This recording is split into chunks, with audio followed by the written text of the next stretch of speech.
Hi, my name is ColdBeer and let's start with Clockwork Revolution. Clockwork Revolution.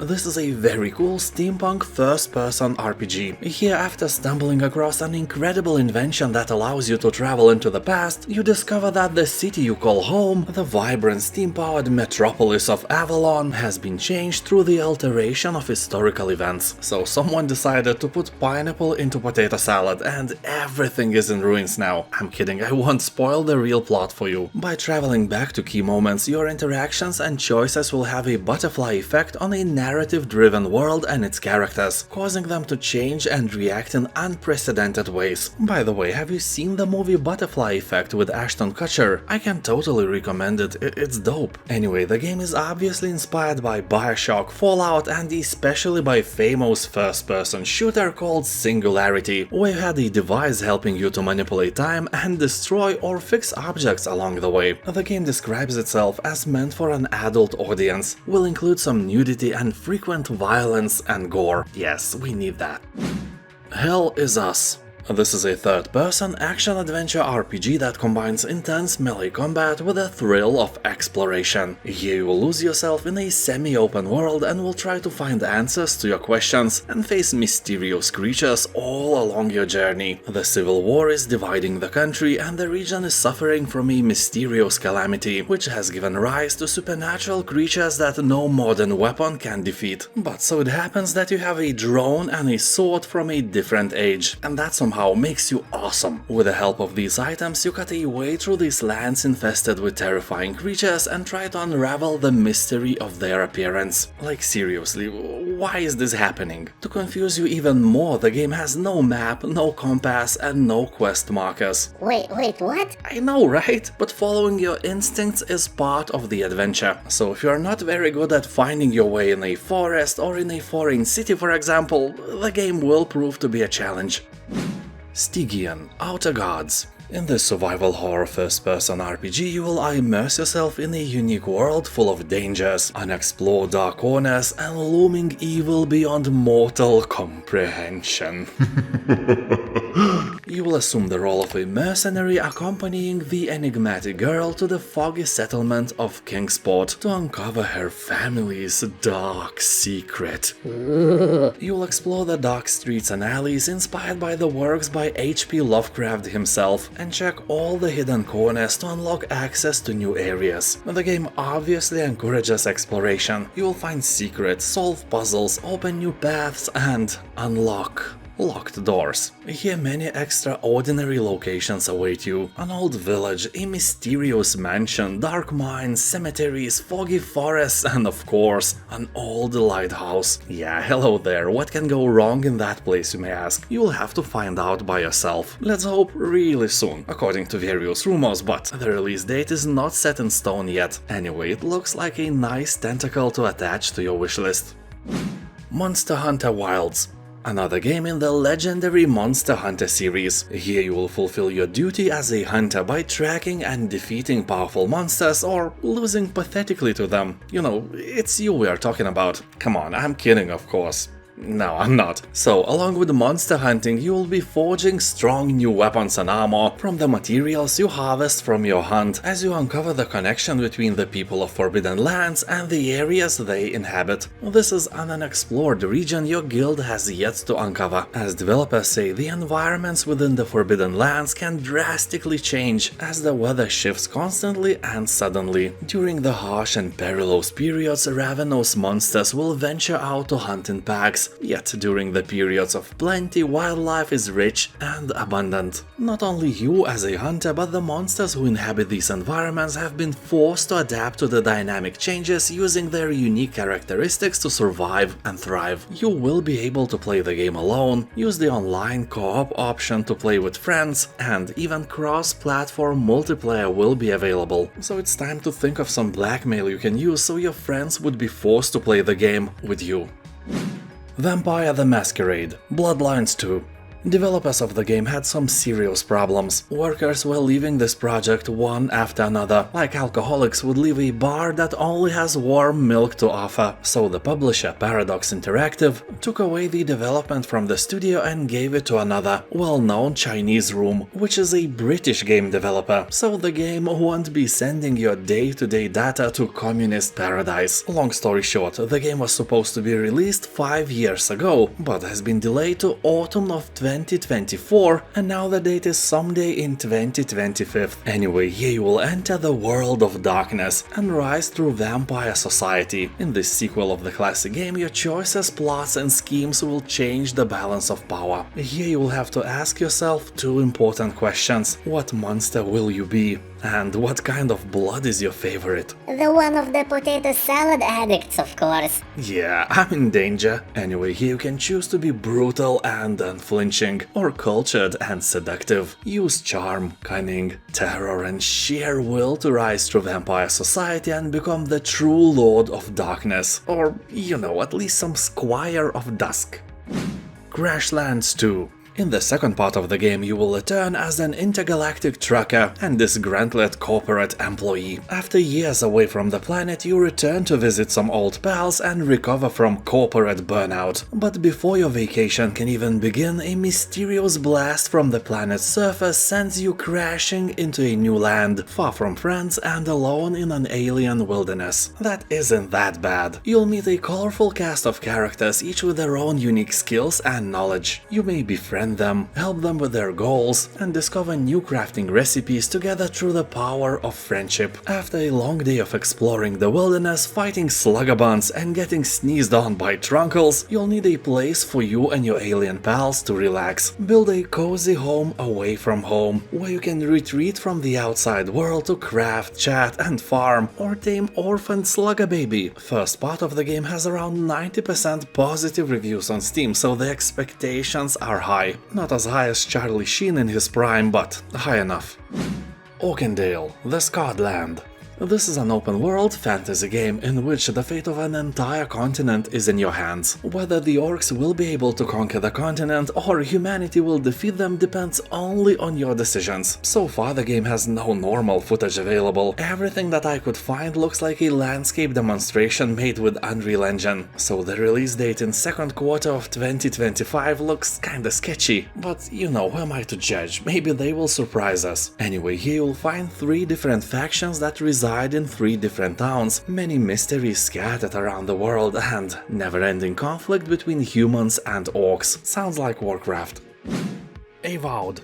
The game is being made by Obsidian Entertainment and set in the world of Eora that was first introduced in the Pillars of Eternity franchise. Avowed is a first-person fantasy RPG, so no third person for you this time. A long time ago, Bethesda, instead of doing the work by themselves, hired Obsidian to create Fallout New Vegas. Guys made a perfect game for Bethesda, but at the same time they have learned how to make games like that. So after a while, by themselves, they made a Fallout clone, The Outer Worlds, which is a beautiful game. You have all my recommendations, and now they are making a clone of Skyrim. What do we learn from that?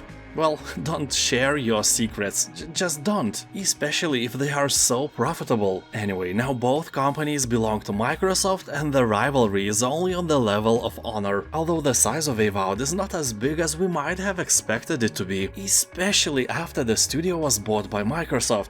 Funding should be flowing like a river. They should have as many dollars now as there is communism in China. Despite that, the game by its size will be closer to The Outer Worlds than to Skyrim. That is a shame, but it's better to have a smaller game filled with stuff to the brim than a 1000 procedurally generated planets.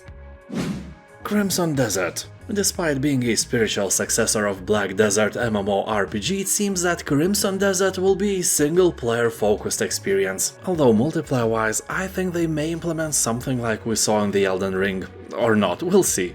For now, all the talks have been focused on the story and setting of Crimson Desert, where you will take on the role of a mercenary named Macduff, who together with his companions will try to survive in this dangerous land. The release date was delayed for a few times now, and it may only mean that the game's development is running into problems. Well, let's hope for the best. Crimson Desert looks like a real treat for any Witcher, Skyrim or Shadow of War fan. The game was delayed probably more times than I have fingers on my feet, which is a normal amount of fingers, so my hopes are up, but not very high. Unawake.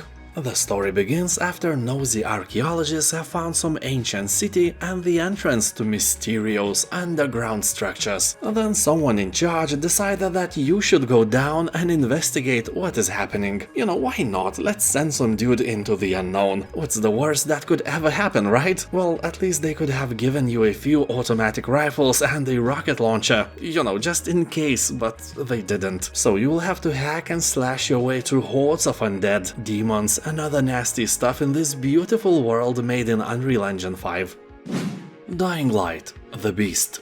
The name of the game sounds like a DLC of some sort. You know, like in Call of Duty you can kill Nazi zombies, and here the game lets you play as an infected one. But the thing is that Dying Light the Beast is a full game, standalone zombie adventure set in a post-apocalyptic Castor Woods, once popular tourist destination. So you, after 13 years of enduring experiments, you escape and hunt down your captors to seek retribution, only to discover there is far more at stake. While the region is not as populated as it once was, there are still people and factions here, as well as plenty of horrors. Some will ask you for help, others will try to kill you, and then eat you probably. You know, humans are terrible creatures, and all that without even mentioning the mysterious monster that's turned the woods into its personal hunting grounds. What I expect from the game, for it to be more like Dead Island 2 than Dying Light 2. Sturdier weapons, less parkour, and more dynamic fights. Well, maybe it's just me, and I know that Dead Island 2 was created by another studio, but here I hope for more action-oriented RPG than an actual RPG game, if you know what I mean. Kingdom Come Deliverance 2. Let me remind you that the first part of Kingdom Come Deliverance was an indie game developed and published by Warhorse Studios. The second part is being published by Deep Silver, a huge publishing house responsible for games like Dead Island 2, Payday 3, Metro Exodus, Saints Row, and tens of various other famous games. Oxygen is overrated. Anyway, the expectations are way higher this time, and the judgment will be harsh as well. First part had a hard, buggy start, but everyone was like, hey, it's an indie game, they did their best, and nobody was judging it big time. Also, developer fixed the game, and now it's one of the must-plays for every RPG fan. It's like Skyrim without dragons and other fantasy stuff. Second part will be the same, although I wish they could implement some fantasy scenarios as well, you know, like the famous Nazi zombies mode in many World War II games. So here, as in the previous title, you will explore the story set in 15th century medieval Europe. You once again will experience the ultimate medieval adventure through the eyes of young Henry. So they won't let us create our own character again. Not a fan of this, but sometimes the fixed protagonist is only for the best, like, you know, in Witcher games. Gothic 1 Remake. Our beloved Gothic games are being reborn once again. You will return to the colony, rediscover the world of the mining town, its secrets and its challenges. I must stress out that this is not a simple remaster where everything just gets HD sugarcoating and more modern looking visuals, but a complete remake, meaning that they are creating this game from scratch with a modernized combat system and other cool things that we're used to have in nowadays games. Well, let's hope that this remake will be way better than the kinda lame already released playable teaser version. Great graphics is just one side of the coin. The other two sides are the story and gameplay itself. Yeah, development coin has three sides. Deal with it. The Relic, First Guardian. In this action RPG, you embark on a heroic adventure to save the world as the last Guardian. Well, you probably already failed, because a real Guardian should guard that this kind of shit would never happen. Anyway, the once prosperous world was swallowed by the void, created by the destruction of the Great Relic and transformed into the Land of Death. Your mission is to find the pieces of this broken Great Relic, put it back together, so it's together, and close the void. So someone broke something and everything is in ruins now. Great, just great. The game is obviously Souls-like and has really impressive visuals and combat. The mystified dark fantasy vibe reminds me of the Elden Ring. Now all I wish is for it to have a difficulty setting, so I could play on easy peasy and die only once in 5 minutes and not more often. DUNE Awakening.